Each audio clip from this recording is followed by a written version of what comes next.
Assalamualaikum warahmatullahi wabarakatuh. Alhamdulillahirabbil alamin wassalatu wassalamu ala asrofil anbiya'i wal mursalin wa ala alihi washabbihi ajmain amma ba'du. Pertama dan yang paling utama sekali, marilah kita panjatkan puji dan syukur kita kepada kehadiran Allah Subhanahu wa taala, yang mana Dia telah memberikan kita nikmat kesehatan dan nikmat kesempatan. Perkenalkan, nama saya Firdayani dengan NIM 2414010167. Di sini saya akan menjelaskan penafsiran dari Quran Surah An-Nahl ayat 125 sampai 128. Yang pertama, saya akan membacakan ayat suci Al-Qur'annya. A'udzu billahi minasyaitonir rajim. Bismillahirrahmanirrahim. Ud'u ila sabili rabbika bil hikmah wal mau'izatil hasanah wajadilhum billati hiya ahsan. Inna rabbaka huwa a'lamu biman dhalla an sabilihi wa huwa a'lamu bil muhtadin. Wa in aqabtum fa'aqibu bimisli ma uqibtum bih wa la in sabartum lahuwa khairul lis-sabirin.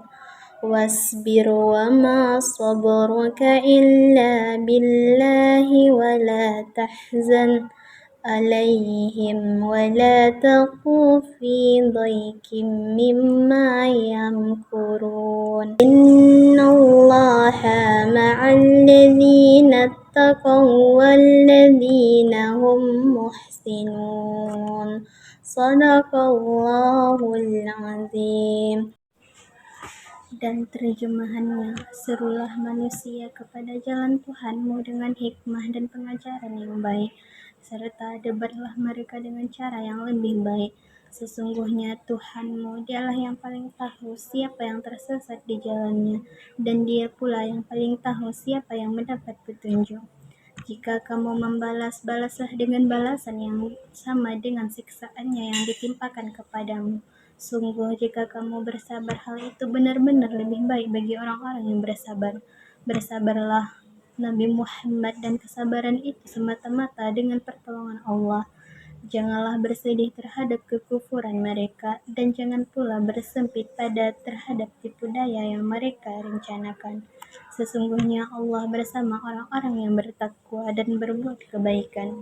Selanjutnya saya akan membacakan arti perkata dalam Quran Surah An-Nahl ayat 125 sampai 128.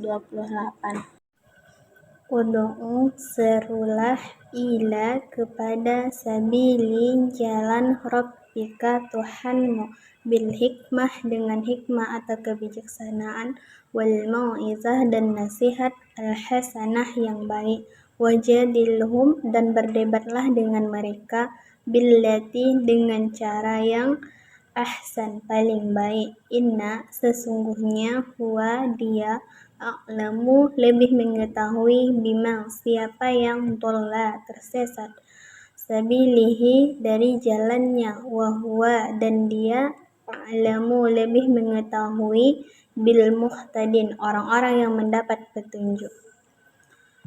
Wa'il, dan jika aqabtum, kamu membalas, fa'aqibu, maka balaslah, bimislih, dengan yang setimpal, ma, apa yang uqibtum, kamu telah disakiti atau dihukum, bihi, dengannya, walain, tetapi jika sungguh, sabartum, kamu sabar, lahuwa, sungguh itu, khairun, lebih baik, lisabirin, bagi orang yang bersabar.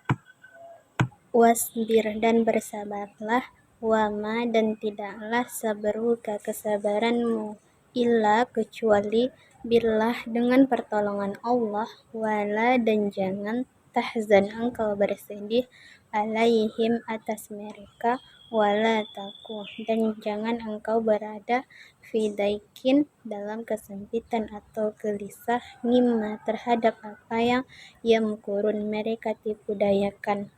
Inna sesungguhnya Allah ma'a bersama alladzina orang-orang yang ittaqu bertakwa wa alladzina dan orang-orang yang hum mereka muhsinun berbuat kebaikan atau ihsan. Selanjutnya saya akan menjelaskan asbabun nuzulnya. Pada ayat 125 tidak ditemukan riwayat khusus yang secara tegas menjelaskan sebab turunnya ayat ini. Namun demikian, para ulama tafsir menegaskan bahwa ayat ini berfungsi sebagai prinsip umum dan dalam metode dakwah Islam. Rasulullah SAW diperintahkan untuk mengajak manusia ke jalan Allah dengan menggunakan hikmah, yaitu kebijaksanaan dalam menyesuaikan pendekatan dengan kondisi objek dakwah, serta memberikan nasihat yang baik dan berdialog dengan cara yang santun. Selanjutnya, pada ayat 126, ayat ini berkaitan dengan peristiwa setelah perang Uhud. Ketika Rasulullah melihat jasad Haritsah bin Abdul Muthalib, yaitu telah diperlakukan secara kejam oleh musuhnya. Dalam kondisi penuh kesedihan tersebut, Rasulullah sempat memiliki keinginan untuk membalas dengan tindakan yang lebih keras. Pada ayat 127, turun sebagai penguatan psikologis dan spiritual bagi Rasulullah dalam menjalankan dakwah. Beliau tidak hanya menghadapi penolakan, tetapi juga tekanan emosional yang berat. Allah memerintahkan Rasul untuk bersabar dan menegaskan bahwa kesabaran tersebut hanya dapat terwujud dengan pertolongan Allah. Pada ayat 128, kemudian hadir sebagai penegasan sekaligus penutup dari rangkaian ayat sebelumnya. Dalam ayat ini, Allah menegaskan bahwa Dia senantiasa bersama orang-orang yang bertakwa dan berbuat ihsan. Kebersamaan Allah ini dimaknai sebagai bentuk perlindungan, pertolongan, bimbingan dalam menghadapi berbagai ujian kehidupan. Selanjutnya saya akan menjelaskan penafsiran dari para ulama mufassir. Yang pertama yaitu Quraisy Shihab atau tafsir Al-Misbah menekankan pentingnya metode dakwah bijaksana dan konstekstual. Hikmah dipahami sebagai kemampuan memilih cara yang tepat sesuai dengan kondisi objek dakwahnya. Sedangkan mau'izah hasanah merupakan nasihat yang menyentuh hati dan penuh kelembutan. Yang kedua yaitu Wahbah Az-Zuhaili atau Tafsir Al-Munir menjelaskan tentang 3 metode utama dalam dakwah Islam, yaitu hikmah untuk kalangan intelektual, nasihat yang baik untuk masyarakat umum, dan dialog untuk mereka yang kritis. Selain itu, ayat-ayat ini juga menegaskan prinsip keadilan dalam membalas, namun tetap mendorong umat Islam untuk memilih kesabaran karena mencerminkan kematangan spiritual dan akhlak mulia.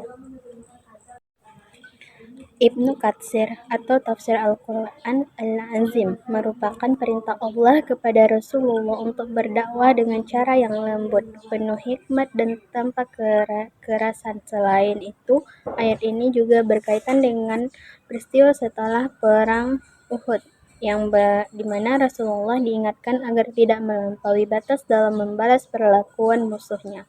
Yang terakhir yaitu Tafsir At-Tabari, Jami' al-Bayan fi Tafsir Al-Quran, dipahami sebagai perintah untuk berdakwah dengan pendekatan yang lebih tepat sesuai dengan keadaan manusia. Hikmah diartikan sebagai Al-Quran dan kebenaran yang jelas, sedangkan mau'izah hasanah adalah peringatan yang lembut dan menyentuh hati. Selanjutnya saya akan menjelaskan nilai pendidikannya. Yang pertama yaitu pendidikan hikmah atau kebijaksanaan dalam mengajar. Seorang pendidik harus memiliki kompetensi pedagogik, yaitu kemampuan merancang pembelajaran yang adaptif, kreatif, dan sesuai dengan kebutuhan siswa. Yang kedua yaitu metode penyampaian yang baik atau mau'izah hasanah. Dalam praktik pendidikan, hal ini dapat diwujudkan melalui komunikasi yang positif, penggunaan bahasa yang santun, serta pemberian motivasi yang membangun. Guru tidak hanya berperan sebagai pembangun,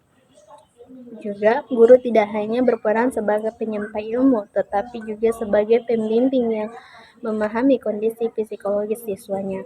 Yang terakhir yaitu pendidikan dialogis, yaitu diskusi yang santun dan kritis.